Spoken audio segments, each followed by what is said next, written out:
పార్లమెంట్లో మొన్న అండ్ నిన్న కూడా పెద్ద రగడ జరుగుతున్నది. భారతదేశ మాజీ సైన్యాధిపతిగా ఉన్న నరవణే రాసిన ఒక పుస్తకంలో ఆయన ఆత్మకథలో ఉన్న అంశాలని రాహుల్ గాంధీ సభలో ప్రస్తావిస్తూ వస్తున్నాడు.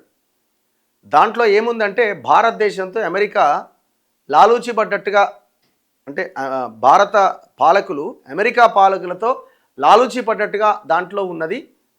మొత్తం ట్రంప్కి నరేంద్ర మోదీ దాసోహమైండు అని రాహుల్ గాంధీ దుమ్మెత్తిపోస్తున్నాడు సభలో.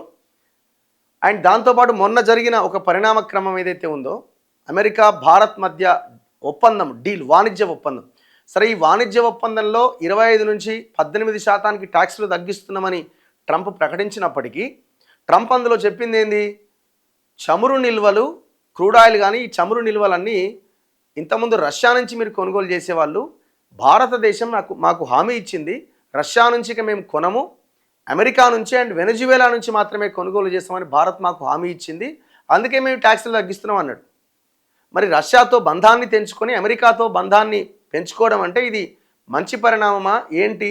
దశాబ్దాలుగా ఉన్న ఈ మైత్రిని కొనసాగించాల్సిన అవసరం ఉంది కదా రష్యాతో. అంటే ఇక్కడ మోదీ ట్రంప్తో లాలూచి పడ్డా?